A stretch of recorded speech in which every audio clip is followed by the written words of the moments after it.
Hello, this is John Miller. Baseball is a thrilling sport, as rich in drama as it is in history. While video game baseball may not quite have that much history, a lot of the same excitement can be found in ESPN Major League Baseball 2K5. To make the big plays, you'll need to warm up with your controller, so I'm here to help show you how it's done. Let's start with batting. When you step up to the plate, a dark box will appear over the plate showing the strike zone. If the ball passes through the box, it will count as a strike even if it just touches the very edge of the zone. So if you want to hit the ball, you're going to have to swing. If it's coming in toward that box, be sure and swing your bat. Press the X button for a contact swing. A contact swing won't use all the power potential of your batter, but will have a better chance of hitting the ball. Press the circle button for a power swing. That uses all the strength of your batter, but is more likely to miss or hit a pop fly. More important than picking the right type of swing is getting your timing and positioning right. When you press the button, your batter will begin swinging. It's important to get a read on the speed and break of a pitch to know when the best time is to swing. Timing your swing just right should result in a base hit up the middle. If you hit too late or too early, the ball will foul off into the stands, or worse, you'll miss the ball completely for a swinging strike. If you use the left analog stick to point in the direction of the ball as it moves away from the center of the strike zone, you can get better contact. So, for a ball going high, push the left analog stick up to hit it harder and further. A good thing to watch is your hot and cold zones, shown in a graphic at the bottom of the screen. This map shows your strongest and weakest parts of the strike zone, with your strongest marked in red and weakest in blue. The deeper the color, the better or worse you are at hitting a ball in that zone. You can check out the pitcher's hot and cold zones as well to get a feel for where he's most likely to throw the ball. Keep in mind that these colors will change during a game depending on how good or bad the batter or pitcher is doing in each zone. At the top of the graphic is your confidence meter.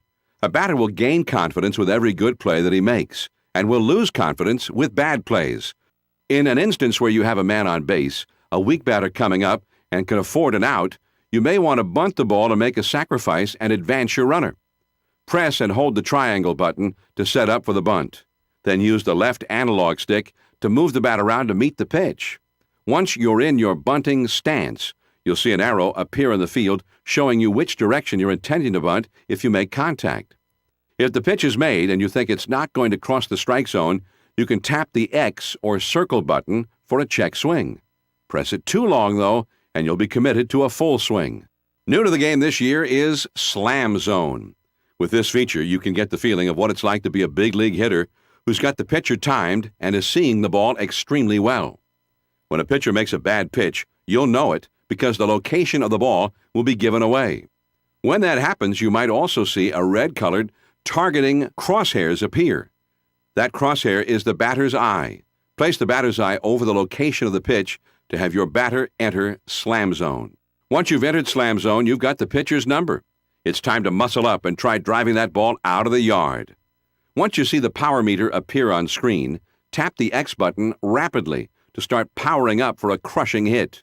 You'll have a short amount of time to power up before you'll be prompted to swing. When you see the word swing appear, be sure to press the circle button immediately to make your mighty swing. Don't be late pressing the circle button. If you wait too long, you'll miss the ball and it'll be a strike.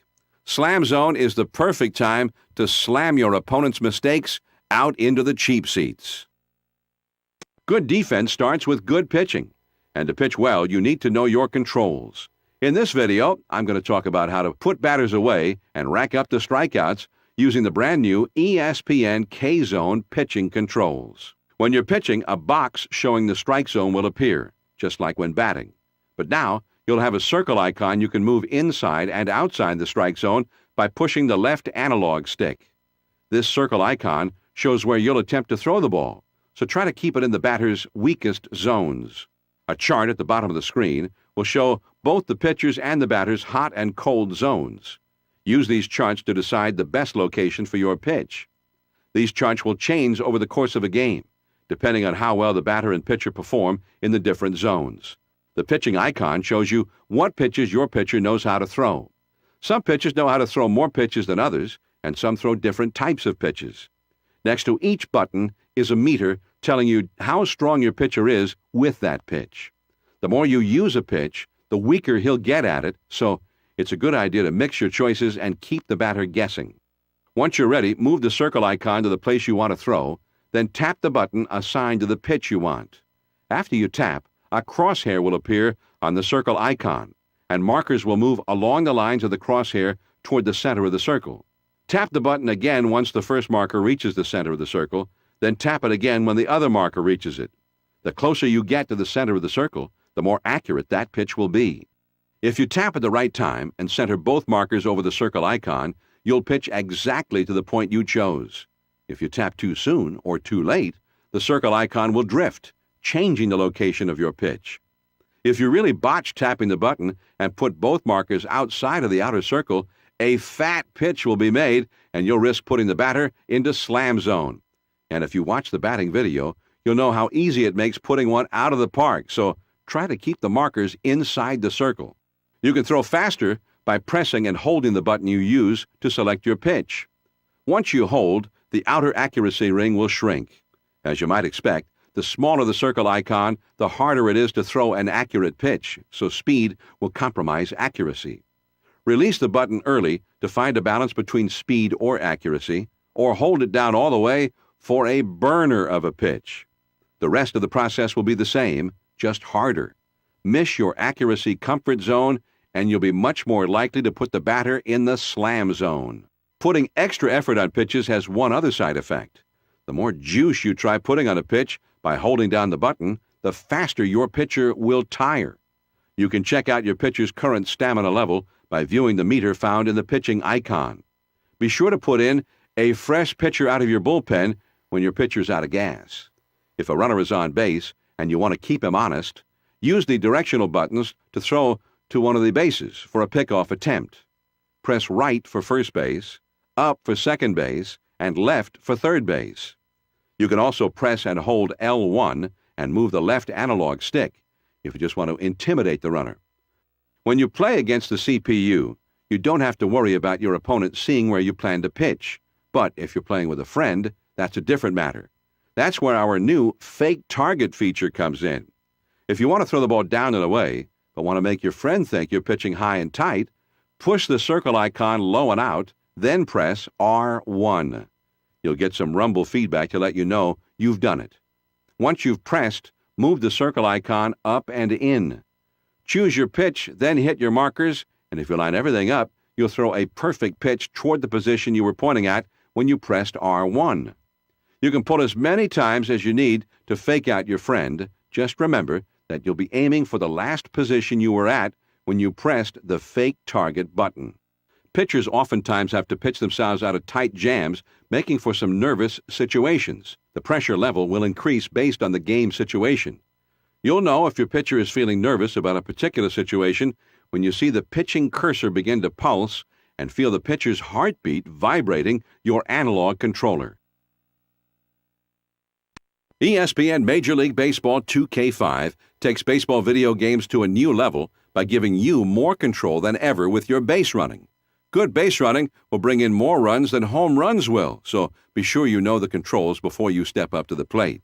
Once the ball is put in play, you'll notice that every runner has a button associated with him. To take control of a specific runner, press the button corresponding to the runner you want to control. The first press of the button will give you control over a runner. Mashing that same button after you've selected that runner will provide the runner with a small speed boost. The runner you are currently in control of will be indicated to you by having a pulsing border around the base runner's window. Press L1 to have him advance to the next base. Press R1 to have him retreat. You can also press L2 to hold the runner. If you have many players on base and want them all to advance or retreat, press R3.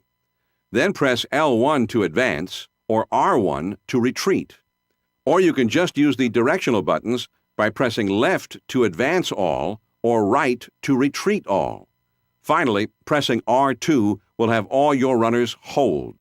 If you have a runner coming into base and it's going to be a close play, use the right analog stick to slide. First, press the button for the runner you need to control. Then, push the right analog stick toward the base for a head-first slide. Push the right analog stick away from the base for a feet-first slide. or push the right analog stick off the baseline to slide away from the tag. One of the keys to making a steal is getting the biggest lead off you can. While batting, press L1 to make all of your runners lead off an extra step, or press R1 to have them all shorten their leads a step. Lead off as far as you dare, but be careful.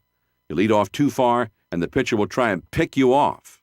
There are two ways you can issue a steal command to your runner. The first way is to make your runner break for the next base once the pitcher goes into his motion. You can issue this type of steal command by pushing the directional button just once in the direction of the base you want to steal. With a quick steal, you don't have to wait for the pitcher to start his pitching motion for your runner to take off. Instead, he'll start to run for the next base immediately.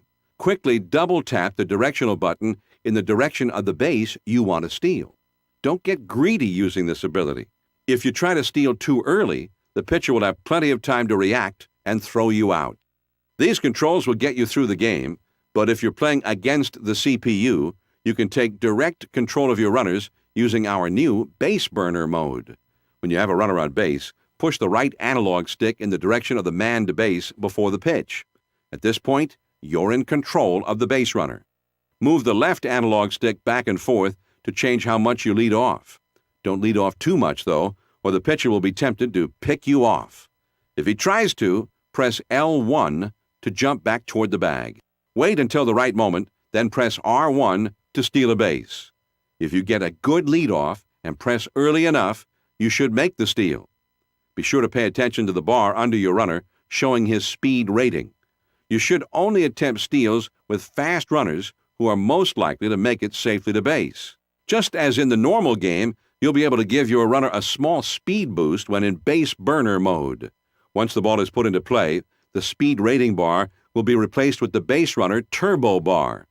Tap the X button rapidly to give your base runner a small speed boost. If you manage to steal a base, but find you could steal another one, press R1 again to advance. Press L1 to retreat. Just be careful not to get tagged out. Don't forget to use the right analog stick in a tight spot to initiate a slide. If you have multiple men on base or want to switch back to playing as the batter, you can do so by moving the right analog stick in the direction of the person you want to play as. By default, the CPU handles batting, but you can tell the batter what to do by using the directional buttons. Push the right directional button to have the batter swing. This won't guarantee a hit, but the batter will do his best to get on base. Push left to keep the batter from swinging. He won't swing no matter what the pitch is, possibly even taking a strike. Push up to have your batter bunt the ball. Finally, push down to return to the default control where the CPU decides the best action. It can be very exciting when the ball is hit out into the field, but it can be scary too if you're the one fielding. Good fielding is vital to keeping the base runners in check and preventing the run. Bad fielding will almost certainly let the other team score more runs, so make sure you take the time to get good at handling the field. Use the left analog stick to move your fielder. In the case of a fly ball, you'll have control of the closest outfielder, and you'll need to head toward the ball indicator to make the out. If the ball gets away from you, or if it's a roller and you need to control someone else, press L1 to take control of the player closest to the ball. When running up to the ball, press R1 to use your turbo. You'll run faster, but you'll throw more slowly if you use it up by the time you pick up the ball. Try to balance your turbo to get up to the ball quickly, but save some for a quick zip back to the infield. When you're ready to throw the ball, use the 4 face buttons on your controller to throw back into the infield. If you want the CPU to choose the best base for which to throw, try a smart throw by pressing L1. Otherwise, you can choose your base manually. If the 4 buttons made up a baseball diamond, you would press the button for the corresponding base to which you want to throw. That's circle for first, triangle for second, square for third, and X for home. So, in fielding an infield grounder on a play with a runner at first, after picking up the ball, press the triangle button for the force out at second, then the circle button for the out at first, completing the double play. To put some extra zip on the throw, you can hold R1 while your fielder has the ball to activate turbo. While turbo is activated, throw the ball to a base. Turbo throws will allow the ball to go farther and faster on that throw. But turbo throws will also increase the likelihood that your throw will be offline. You should only use turbo throws when you really need to put that extra zing on the ball. Everyone who's watched baseball knows fielders can make some of the most thrilling plays in the sport. If you want a fielder to slide or dive toward a ball, push the right analog stick in the direction of the ball. The player will make an acrobatic move toward the ball and just may make the catch before the ball hits the ground. You can also use the right analog stick to climb the wall to rob a home run, but this requires very careful timing and plenty of momentum. If you don't feel comfortable using the right analog stick to pull off diving catches and great plays, you also have the option of pressing the X button in its place.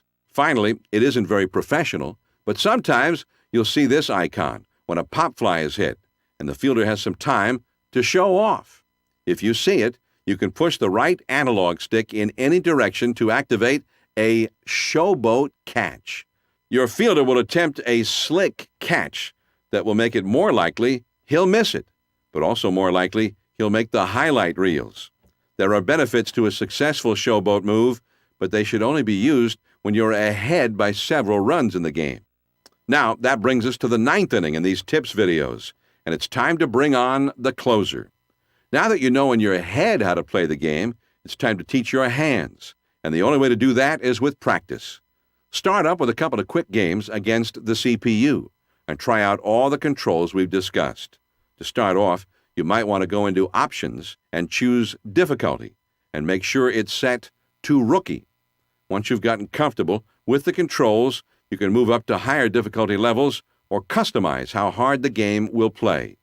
Finally, when you're ready, start up a franchise and attempt to take your team all the way to the World Series, right here on ESPN Major League Baseball 2K5.